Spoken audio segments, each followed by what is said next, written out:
Hello and welcome to Deakin's Virtual Open Day. I'm Sam Johnston, Alumni Engagement Manager, and today I'm joined by Dr. Lisa Diaz, Manager Research and Innovation from the Faculty of Science, Engineering and Built Environment. We're thrilled to have you with us. In this session, you'll learn how studying a PhD at Deakin can open a world of career opportunities. You'll hear from Deakin PhD graduates who are making a real impact in their fields, as well as current PhD candidates who are solving complex problems through their studies. We'll also be hosting a live Q&A session as part of Open Day to answer any questions that you may have, so be sure to join us for that one as well. Soon we'll be hearing from our four very special guests, Deakin alumni Dr. Matt Dingle, Managing Director at FormFlow, and Dr. Georgia Birch, Coordinator of the African Liaison Program at the Victorian Department of Education, as well as current Deakin PhD candidates Isabella Bella and Megan Hockey. Before we hear from our guests, I'll hand over to Lisa, who'll give us some context for this conversation about how studying a PhD at Deakin can open up a wide range of opportunities, as well as delivering research with impact. Over to you, Lisa. Thanks, Sam. Studying a PhD at Deakin has the potential to supercharge your career. In this webinar, you will have the opportunity to see how a PhD can enable you to apply the knowledge and skills you develop in a variety of ways. PhDs are most often thought to lead to a career in academia, as many do, but many more lead to other opportunities. I'd like to introduce our first guest to share some insights into his study and career journey. Dr. Matt Dingle worked as a lead engineer at Ford's product development facility in Geelong during the 1990s and completed his PhD at Deakin in 2001. He lectured at Deakin before founding his own company, Applied Research and Development, specialising in engineering design services. Matt subsequently co-founded Carbon Revolution in 2007 and subsequently in 2016 co-founded FormFlow, where he is currently the managing director. His primary passion is bringing great ideas to life. Over to you, Matt. Thanks, Lisa. So I'll start just by talking a little bit about what we currently do at FormFlow, and then sort of move backwards in time to provide a bit of context. So at FormFlow, 4 years ago, we successfully developed a novel forming process, and we managed to patent that idea, and so we're the only ones in the world who can do that. So from that, we've been able to develop a building system and develop further technologies that have enabled us to, on the one hand, license what we're doing to BlueScope Steel, but also set up a building company essentially. So we've been building transition housing for homeless people in Geelong. We're currently working on a project to deliver housing with a high bushfire rating for people who are rebuilding after bushfires. And we have a pipeline of a whole lot of new products and processes that we're working on developing. And the ambition is that we will grow this business in Australia and then overseas. Now, I completed my PhD in '98. I was actually an undergraduate student at Deakin and a postgraduate student and a staff member. So I've had a long association with the university.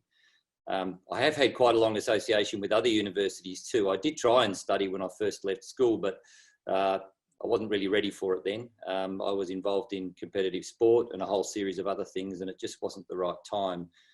So I didn't go back and study my engineering degree, undergraduate degree, until I was in my late 20s. And I already had kids by that stage. And you'll see the picture in the bottom right there is when I graduated from my PhD in 2001, and that's my eldest daughter and son. And so it's probably not been a typical journey in lots of ways, and perhaps different to a lot of other people going through this process. But I've found it to be enormously valuable in everything I've done subsequently. So it's not until you get asked to talk about things in this way that you start to put things into context and look at the things you did before and the things you did afterwards. And I suppose the enduring theme here is that I've always had this passion for bringing ideas to life, and those rather grainy images in the bottom left are of my father and I building boats in front of the house when I was a kid. So that was probably towards the end of primary school, and I always loved building things. We also did a lot of work on the house at that stage.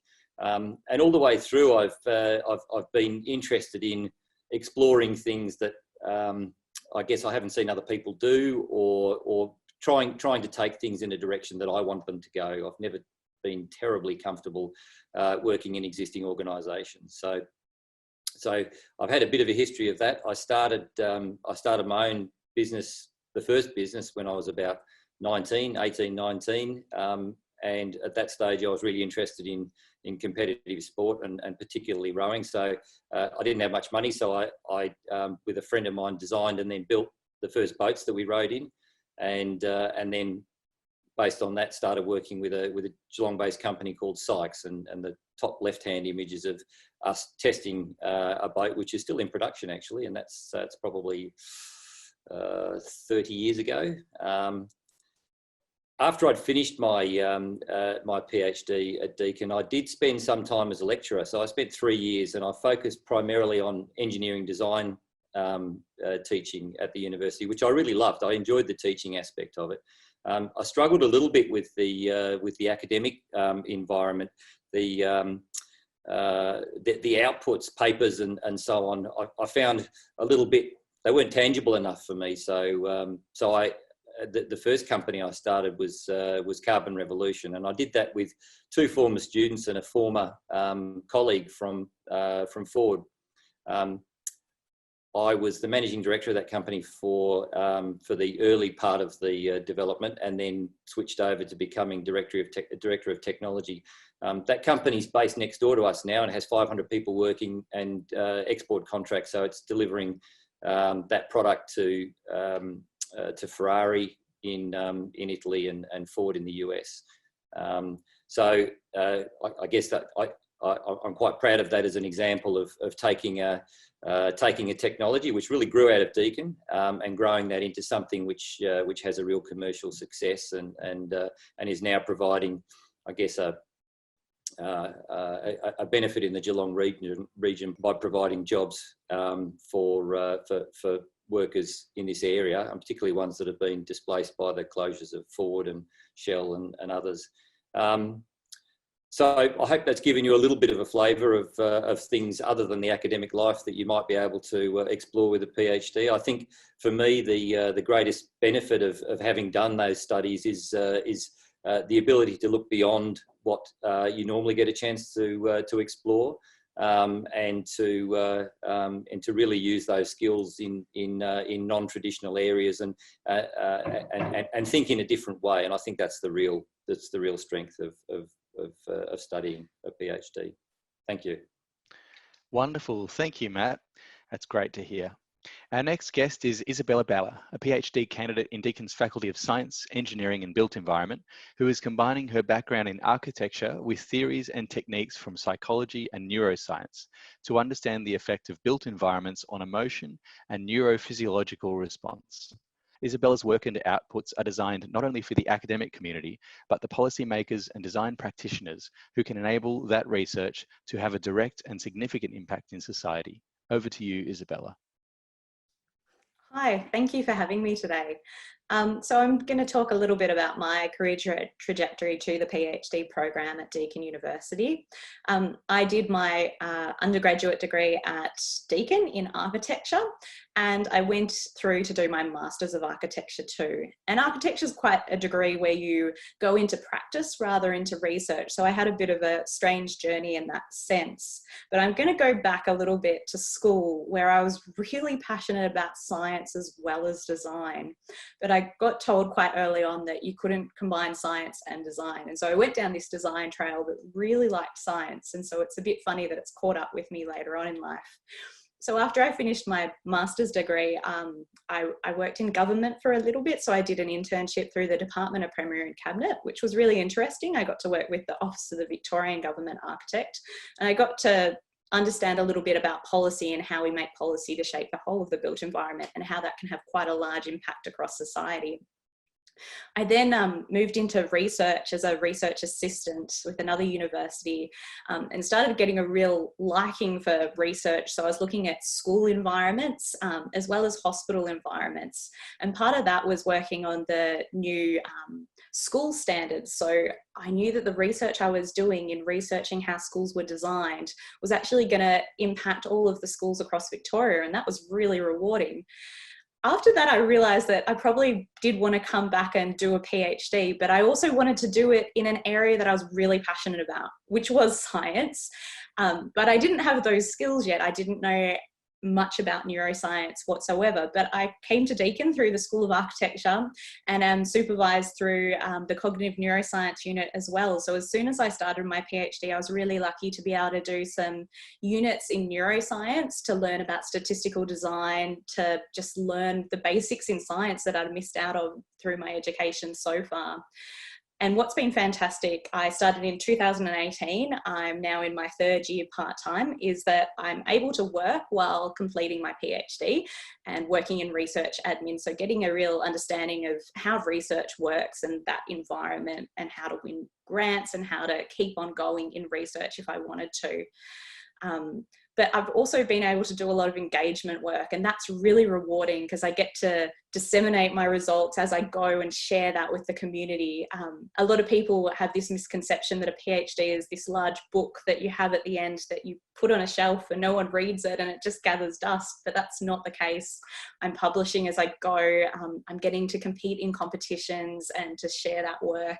I competed in the 3-minute thesis and Falling Walls Lab at the Australian Academy of Science last year, which was a lot of fun and really rewarding. And I've also been invited to speak at M Pavilion.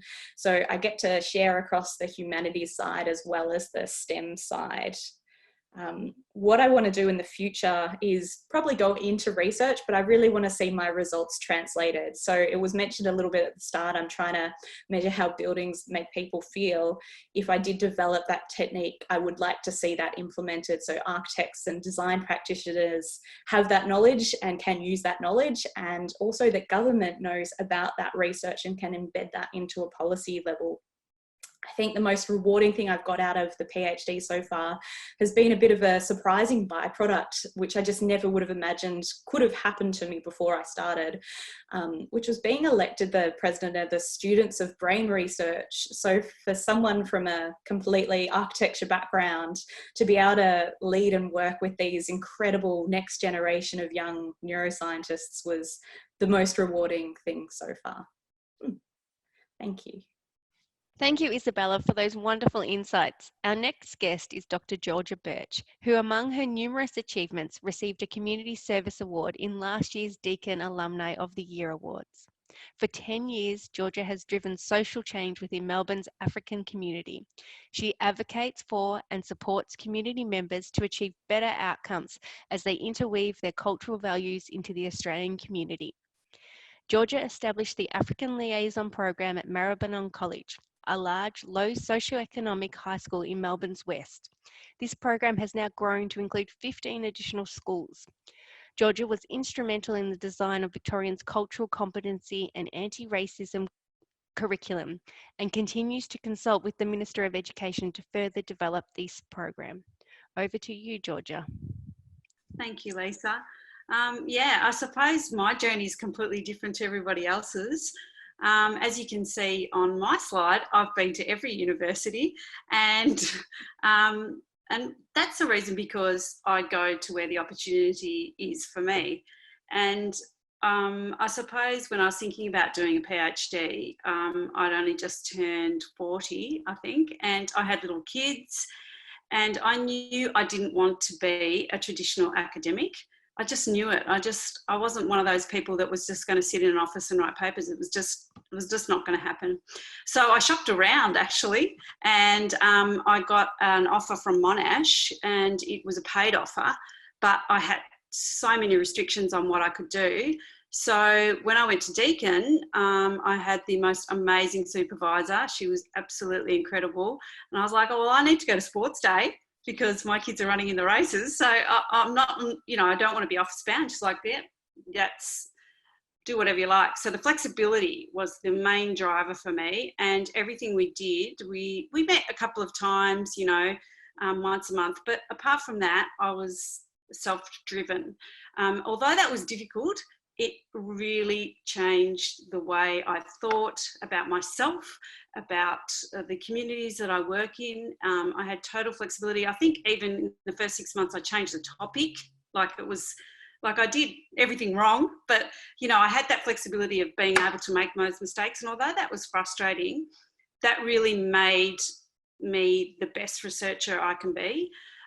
So, you know, in my working life, as you can see, I've really been a sports person. So going into these marginalised communities was a real eye-opener, and I think Deakin allowed me to have that flexibility to look at myself and then be able to take that into the actual writing of it. I wasn't a good writer, and I don't think I ever will be. I think I was the worst writer for my poor supervisor, but she persisted with me. And look, you know, I learnt that as well. And I think that was, you know, that was the best journey. It literally changed my life. I was before Georgia and now I'm an after Georgia. And I'm still, we have what's called the MPC Club. So they're the initials of my supervisor, and there's literally 15 of us, and we meet 5 times a year, and I'm in charge of that. And so even that, you know, coming together 4 times a year is absolutely incredible. We still interact, we still have these enormous networks, and that made a big difference.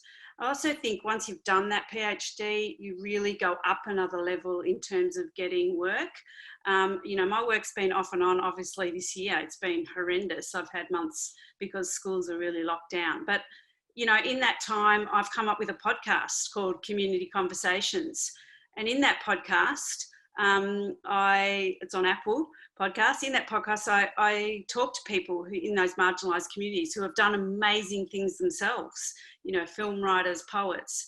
So, you know, I invented that because, you know, there wasn't much work happening. So I'm still getting to students because I thought it has to be online. So, you know, you just have these research skills that you can pull on. Yes, my writing has got a little bit better now that I can rewrite curriculums. But, you know, I've just recently been asked to do the whole program again, the African Liaison program in a regional area in Shepparton.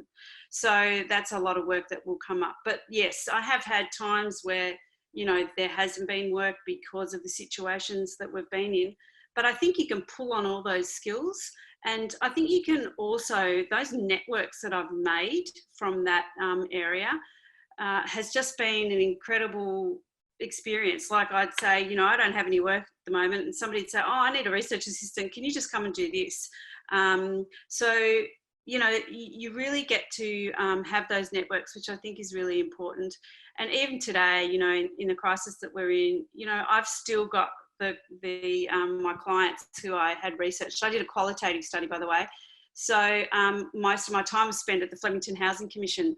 So, you know, my clients there are still there, and I still see them every couple of months. You know, we always have a coffee, and, you know, so they are part of my life, and some of them are part of my family. And my gatekeeper is still part of my family. She became my best friend. Like, it literally did change my life. So the qualitative study I really enjoyed because it meant that I'm actually engaged with the community, that I actually had to be there with them to understand what it's like to live into a small marginalised community, what it's like to do that.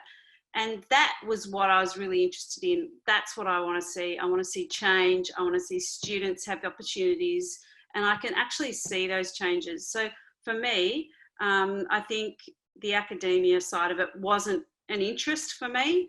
And yes, I did produce the book, but, you know, again, I was allowed to put myself in that writing.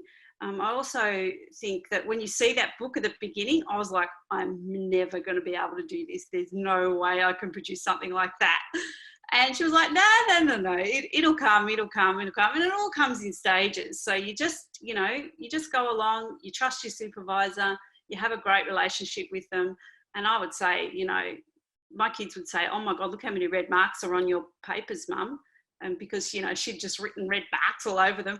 But, you know, as I got on, you know, into the fourth year, there was only like 3 red marks, and then, you know, went from 20 red marks. You know, so all that's a really great experience, and it gives you confidence too, I think, to know that you're, you know, you can do this, that you can have the ability to change the world, really. And that's what I think the Deakin PhD did for me. Great. Well, thank you so much, Georgia, for the amazing work you do and for sharing your story with us. Thank you. Wonderful. I'd now like to introduce our final guest for the session. Last but not least is Megan Hockey, who is a PhD candidate with Deakin's Food and Mood Centre within the Faculty of Health. Her research focuses on the association between dairy consumption and mood and cognition. Megan is also an accredited practicing dietitian and is passionate about translation of nutritional psychiatry research, particularly in school-aged children, to increase awareness of lifestyle therapies that can be used as an adjunct to conventional mental health treatments. Over to you, Megan. Thank you, and thank you for inviting me to speak today on my career trajectory so far. I think a common theme we've heard so far is that everyone's stories is a little bit different, and mine, again, to what we've heard so far, it has been quite unconventional. So way back in high school, I suppose if we take the story back that far, I had a love of food, and I always wanted to think, how can I merge this love of food into a career? And after soon deciding that working the hours of a chef was not for me, I stumbled into nutrition and dietetics. So that was at Monash University, where I did both my undergraduate and honours degree there. And after graduating, I wanted to get some practical experience working with clients. So I was working as a clinical dietitian up at a metropolitan hospital in Melbourne, where I was seeing most of the time chronically ill people who had these physical health conditions and were quite sick with chronic diseases like cardiovascular disease and diabetes and the like. And what I saw time and time again was that a lot of these patients had comorbid mental health issues, so things like depression and anxiety. And from my limited understanding, I thought if diet could impact on our physical health, why could it not also impact on mental health of patients? So I took to my own research and had a look at how I can upskill and get some further knowledge in this area. But soon came to learn that there wasn't really much out there, and there was quite a limited evidence base. So I suppose from there, I almost stumbled into a PhD and made connections with Professor Felice Jacka, who is really the pioneering lead in this research area called nutritional psychiatry. And that took me to my PhD, I suppose. I really wanted to work at the Food and Mood Centre, not necessarily doing a PhD, but it was definitely the opportunity to be involved with this world-class research centre that led me to doing a PhD with Deakin. And for that, I haven't regretted ever since I've started. So I've been a PhD candidate there since 2017. And I've never really, having not done much research into what PhD in academia was like, I kind of went in with no expectations about where this PhD will take me, other than upskilling myself as a clinician, as I still do private practice work on the side. And I can say I have been pleasantly surprised by my journey so far, and by what the opportunities have presented itself to me by working with the Food and Mood Centre and doing my PhD at Deakin. So I've really enjoyed having control over my own research and having that, I suppose, space and flexibility to really pursue interests of mine and to take lead of my own research direction, which is something that working as a clinician wasn't something that I really got to do so often. Another thing that has pleasantly surprised me is the opportunity to upskill. So as a PhD candidate, I have the opportunity to enroll in a plethora of workshops, courses alongside my PhD, so that when I graduate, I won't just be an expert in my field, but have these other skills that I think are going to be really transferable to other aspects in the workforce at the same time.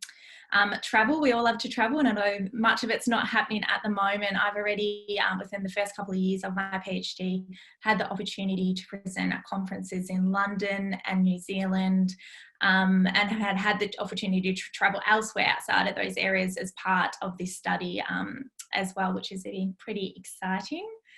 And then I guess as well, doing a PhD, I thought a similar vein to what everyone else has been saying. It's just one research question, you're doing the same thing over and over again. But I found that hasn't really been the case for me. I've had the opportunity to be involved in a lot of other research studies and work at the centre, both paid and unpaid roles in developing other research questions. So my research is obviously focused on dairy and mental health, but I haven't found that that's really consumed me, and I had the opportunity to expand my interests and dabble in other areas so that I will graduate with the skill sets in other areas too. So I don't think it is just knowing a lot about something very little. I've had the opportunity to really develop the skills in a wide range of areas, which I think has been really valuable for not only building my track record so I can be more competitive in the future for academia, but also just in generally well-versing myself in multiple areas. So for me so far, the biggest I suppose highlights of my PhD has been around research translation. I've had the opportunity to work with a lot of schools into translating research on diet and mental health, which is not something I considered would be possible. I've also been interviewed on a podcast and have presented a webinar to a national group of dietitians, which has been really exciting, something I wouldn't have had the opportunity to do as a clinical dietitian before starting my PhD. So I've been really able to establish my expertise in this area, being known as, I suppose, someone who's up and coming as a leader in this field, which has been really exciting as well. So what's next for me? I'm hoping to pursue I'll finish my PhD in the next year or two. When I first started, I did not think of a career within academia. I had very little understanding of what it actually involved, but I think a lot of things have appealed to me since starting my PhD. The team that I work with have been really supportive, and I've developed friendships, like you can see down in the bottom corner here, that they've become a lot like my family along the way. I cannot speak more highly enough of the support I've had from my supervisors. And although you often hear that research can be quite competitive, I've found that this support of the team around me has really grown my interest in staying in academia. So I think this might be something I pursue after graduating, but I've also had the door open from this PhD. A lot of the networks that I've been able to develop from my experience with Deakin has really opened the doors to doing work in schools and around this research translation space, and also in developing resources and pathways that may be able to eventually integrate diet into the mainstay of treatment for those with mental disorders. So although I am learning a lot about something very little in terms of dairy and mental health, I feel like it's a wide range of doors that have opened for me from doing this PhD at Deakin, and I'm really looking forward to where it takes me next. So thank you.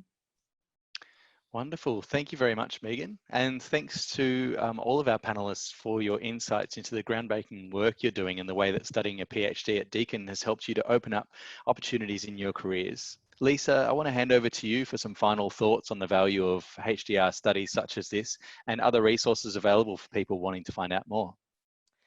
Thanks, Sam. I think these are 4 really unique stories that highlight that a PhD at Deakin gives you the opportunity to create research with real impact. The possibilities are endless when you study a PhD at Deakin. We have the people, the resources and the facilities to support your career aspirations. So in addition to this webinar, don't forget to watch the sessions on HDR Candidature and scholarships to find out everything you need to know about applying to study a PhD at Deakin. Thanks, Lisa, and thanks once again to our wonderful panel members. And thanks to you for watching our info session. If you'd like to learn more, please explore our virtual Open Day website where you'll find additional information.